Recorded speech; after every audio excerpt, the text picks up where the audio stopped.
from Just So Happy, and we are doing the applique pillow, embroidered applique pillow for Christmas with ornaments. And as you can see, it's cute as a button.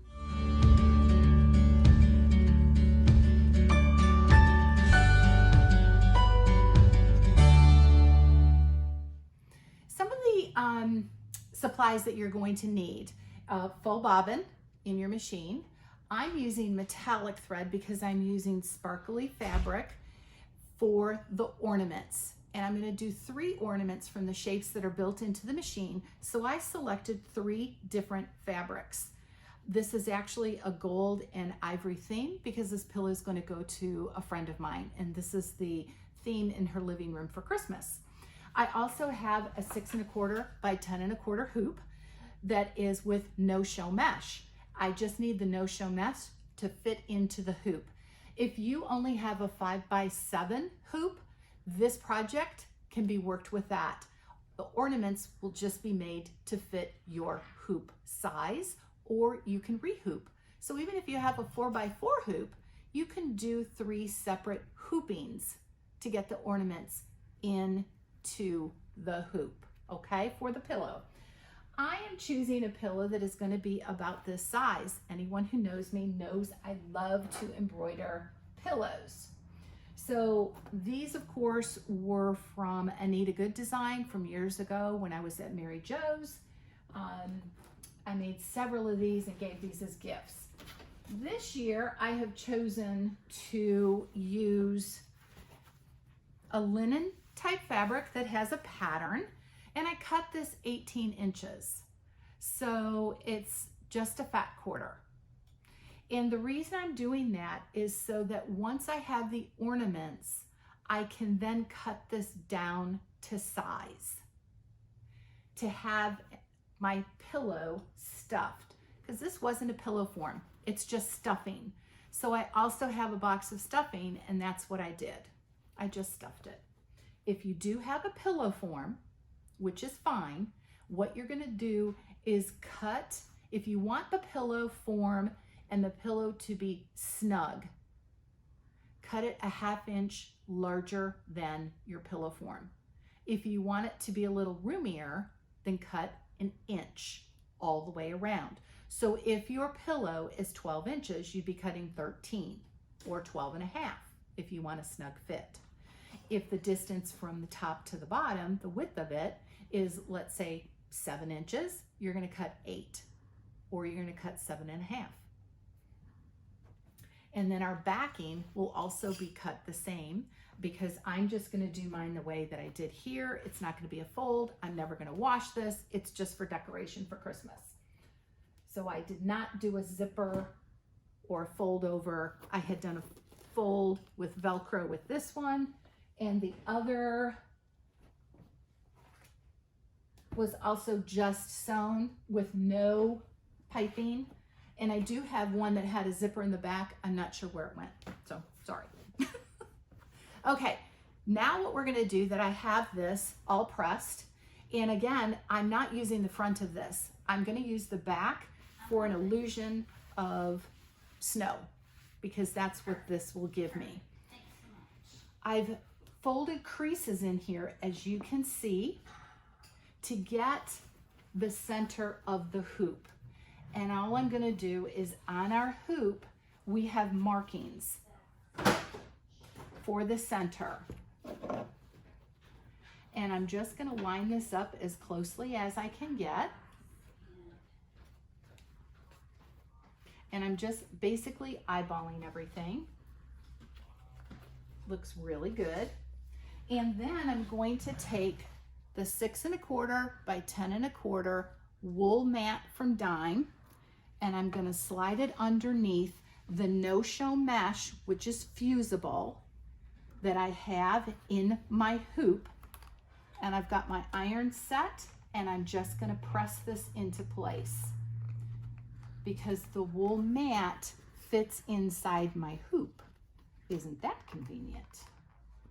We're at the Flare today, and I have put on the exquisite metallic thread on the top, and when I have already put my hoop into the machine, we are going to go to this icon that has shapes. And the first shape I'm going to do is going to be an oval. And I'm going to go down to number 10 because that's a single stitch. So what we're going to be doing now is building our applique. And I'm going to say set. And I'm going to rotate this design 90 degrees and say okay. I'm going to add another oval, number 10. The first oval that we've chosen is going to be for our placement of our fabric. This next single number 10 single stitch all the way around is going to be what I call the tack down, and then we will trim our fabric after that. So we need another one of these. I'm going to hit set. We need to rotate it.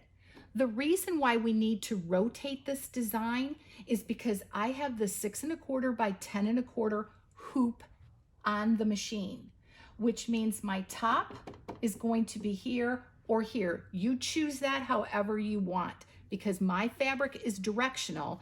My top of my pillow is going to be here, so I'll make sure when I place this particular piece of fabric in that it is placed with the top of the tree to my right. Some people want to go to the left, that's fine, but I need to rotate the design so that my pillow form would be like this. So I'd be bordering with this being the top of my design. So let's rotate this second one. I'm going to click again, okay. Now we need to add what I call the satin stitch or the tack down. And I'm just going to use the satin stitch. There are, so that you understand, there are 14 now different outer shapes after you've done the applique, the placement, the tack down, and these would be what you would choose in order to form that applique. I'm going to just go ahead and do a satin stitch, which is number 2. I'm going to hit set, and again we are going to rotate 90 degrees, and I'm going to click OK. We are going to end the edit there. Now I've got all 3 set in my machine. I need to rotate the entire design. And I also need to move my design within my hoop. So I'm going to move it up to the top. Okay. So now that I've moved this up to the top, it will show me my hoop, what the size of my hoop is. I can even go in and look at the shape, how it's going to turn out. That's okay. So the other thing I can do is also on the flare, we have a positioning. So I know exactly where that position is going to be. And this is what it's going to cover. So that looks good to me. So I'm going to start there. And the other thing I'm looking at also is to where the center is for my other design. And I may shift this just slightly. Slightly more to the top. Okay.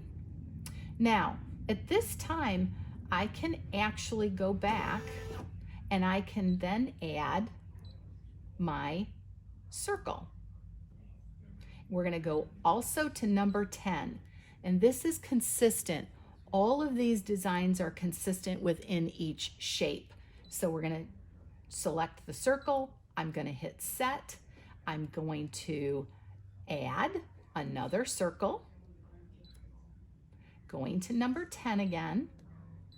So I've got my placement. I've got my tack down. I'm going to hit set. We're going to add back to the circle. Now we're going to add that satin stitch, which is under number 2. I'm going to hit set. I'm going to add again. We're going to come here, and the last shape I'm going to do is the diamond. We're going to go back to number 10, And now you see it goes right into the center of the hoop, so we need to move it down. We don't need to rotate it. We're going to click OK. We're going to add the tack down, number 10, set, add, whoops. We can do this again, and we can add number 2. And I'll show you, since I've added both of them at the same time, how we move them. We're going to move. Now you're going to see in the background, I actually have that placement stitch there, which is okay because I can hit my select, and now I can move. The box is around the circle, around my diamond. I need to hit select one more time, and now it is actually around my placement stitch. Now I can move that down. So in case you do exactly what I did, and you can tell if you are dead on, see how now it's darker? If I click back up, it turned lighter. So I know I'm right on top of each other. I'm going to click OK, and I'm going to select again. Now we are around the satin stitch of the diamond, and we're going to move that down.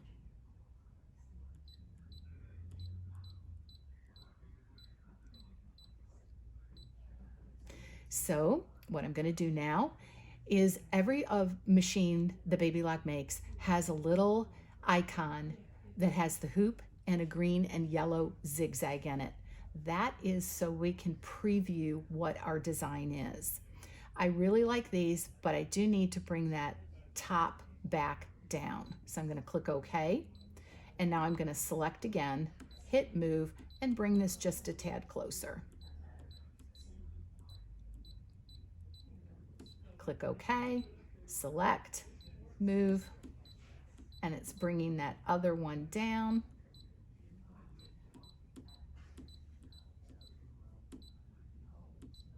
There it goes. OK, select, move, and now the satin stitch is moving down. So now that I've edited everything, we're going to end edit. There's nothing else that I need to move or adjust. I like what I've got. End edit, embroider. You will see that this design is going to take 7 minutes. We have 9 changes of color, which we really don't, because I'm going to go ahead and keep this same thread, this metallic thread, to do my placement, my tack down, and the satin stitch. I'm just going to keep that in the machine. We want to make sure that we do not color code. There are things on each of the machines where I could take this and have it do a monochromatic color without stopping. We need these color stops because in my preview window, this very first one is going to be my placement for the oval. So if you recall, we need to make sure that the placement, the tack down, and the satin stitches are all separate, that there are stops. But there's one thing that I'm going to do that I don't really care for, is the oval and the circle together. I'm actually going to move these two. So while I do that, go take a break and have a cup of coffee. All right, so the first thing we're going to do is we have our first number 1 thread. I'm going to go ahead and lower the foot, and I'm going to actually advance the machine to stitch number 1. And I personally like to put my needle down, bring my needle up, and actually bring that bobbin thread up. It's just a personal thing. You do what you want. And now we're going to click OK, and I'm going to hit the go button.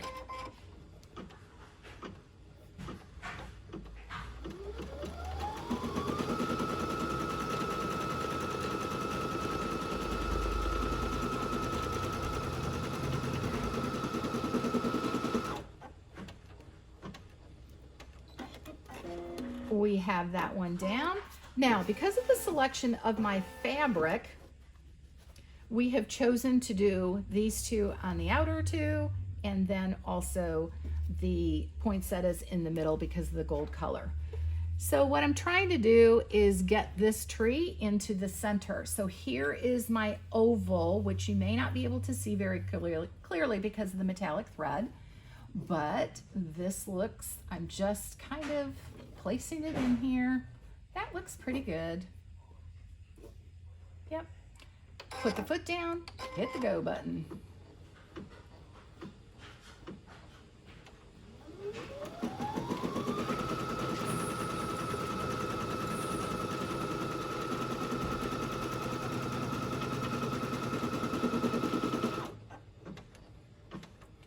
So we had the tack down. This is the placement.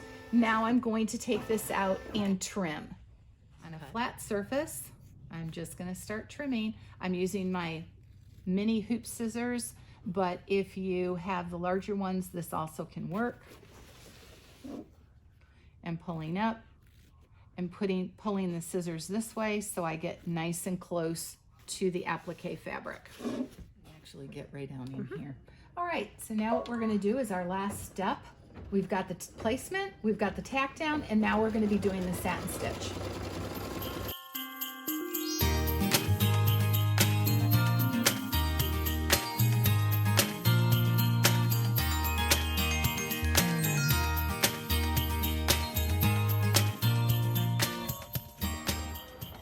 Moving on to the next one. We're going to do the placement for the diamond.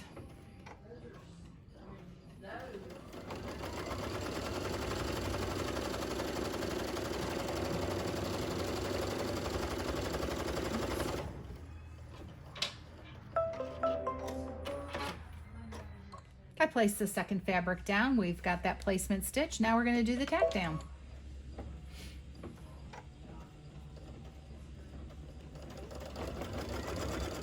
And we will repeat this for every single one, so even for the circle. So right now, as I did the first time, I'm gonna take this off of the machine, trim, and then set this back in, and again, we are going to do that satin stitch.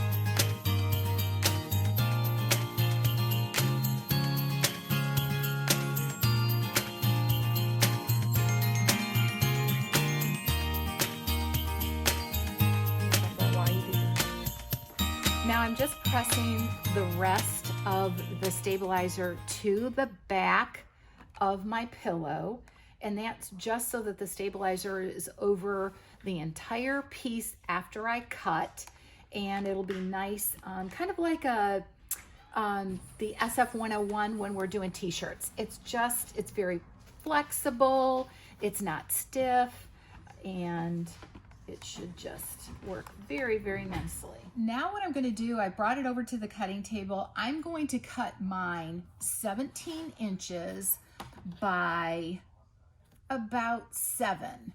The pillow that I'm using is kind of this as my form. And again, this was just stuffed with stuffing. I don't want it overstuffed. I liked this.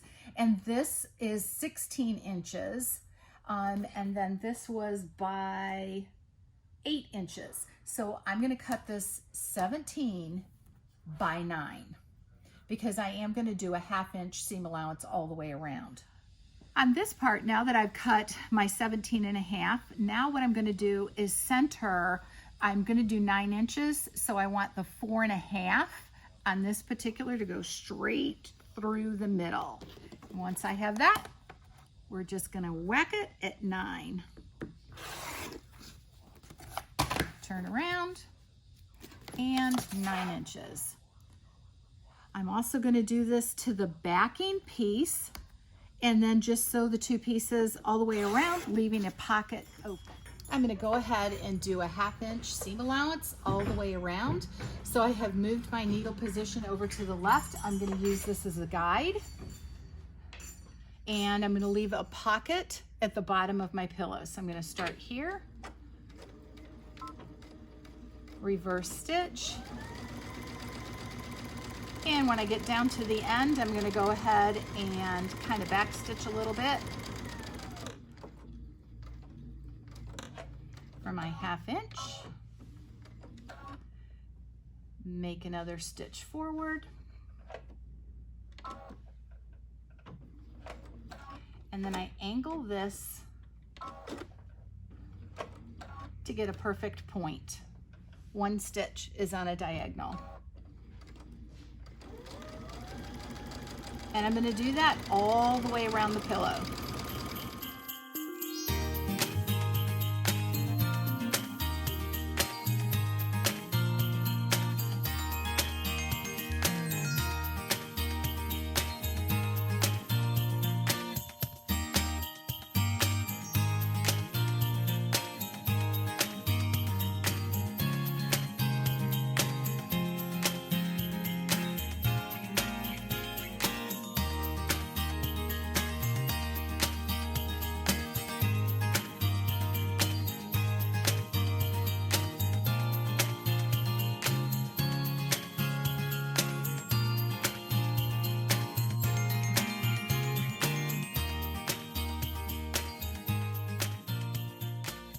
There we go. Trimming the edges and also a little bit of the bulk to get this bulk out all the way around.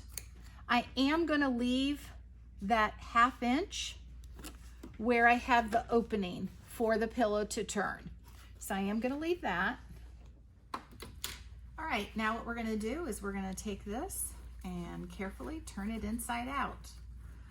It may take you a little bit to get it turned, but that's all right. Just take your time. And then what I'll do is take my fingers, poke out the ends to get the points, use my purple thing. All right, pillow is all turned. Now what I'm gonna do is I have stuffing. And the key to stuffing a pillow is literally to shred it. This actually takes the longest. You are going to shred it into tiny, tiny little pieces. You are not going to put chunks like this and just stuff it in the pillow. What will end up happening if it's used, it will turn out very, very lumpy. So you have to literally shred all of this stuff. And you're going to tell me, well, why am I shredding it if I'm going to be stuffing it back in the pillow? It's going to get lumpy. It doesn't. I don't know why. One of you may know why, but if I put a hunk like this in, it's going to remain this form.